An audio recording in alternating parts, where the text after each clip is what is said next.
Friends ಎಲ್ಲರೂ video ಸ್ವಾಗತ. ನಾನು ಇವತ್ತು ಹೇಳ್ತಾರೆ ಅಂತ ಒಂದು ಕಾನ್ಸೆಪ್ಟ್ ಅಂತ ಅಂದರೆ ಇಂಪಾರ್ಟೆಂಟ್ ಮ್ಯಾಟ್ರ್ ಏನಂದರೆ ಇದು ನೋಡಿ, ಪೋಸ್ಟಲ್ ಆರ್ಡರ್ ಬಗ್ಗೆ ಸಂಬಂಧಪಟ್ಟಿರುವಂಥದ್ದು.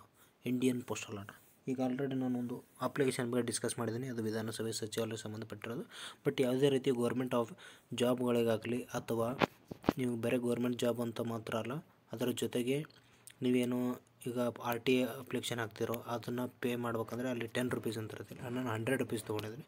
ನೀವು 10, 20, 50, 100 ನೋಡಿ, ಇಲ್ಲಿ 1, 2, 3 4 ಫಾರ್ಮೇಟಲ್ಲಿ ನಿಮಗೆ ಪೋಸ್ಟಲ್ ಆರ್ಡರ್ಗಳು ಸಿಗ್ತವೆ. ಓಕೆ, ಯಾವ ರೀತಿ ಫಿಲಪ್ ಮಾಡ್ಬೇಕಂದ್ರೆ ಮೊದಲನೇದಾಗಿ ನೋಡಿ, ಇಲ್ಲಿ ಪೇ ಟು ಯಾರಿಗೆ ನೀವು ಪೇ ಮಾಡ್ತಾ ಇದ್ದೀರಿ ಅವರ ಒಂದು ಡೀಟೇಲ್ಸ್ನ ಇಲ್ಲಿ ಮೆನ್ಷನ್ ಮಾಡಬೇಕು.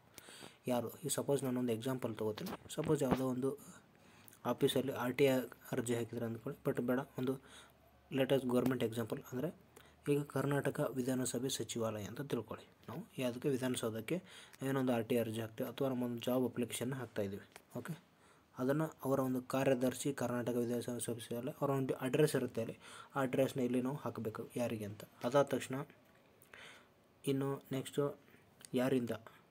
ಯಾರು ನಮ್ಮಿಂದ ಅಂತ ತಿಳ್ಕೊಳ್ಳಿ. ನಾವು ಯಾರೋ ಒಂದು ವಿದ್ಯಾರ್ಥಿ XYZ ಒಬ್ಬ ವ್ಯಕ್ತಿ ಅಪ್ಲಿಕೇಶನ್ ಹಾಕ್ತಾನೆ, XYZ ಅವನ ಒಂದು ವಿಳಾಸ ಡೀಟೇಲ್ಸ್ ಎಲ್ಲ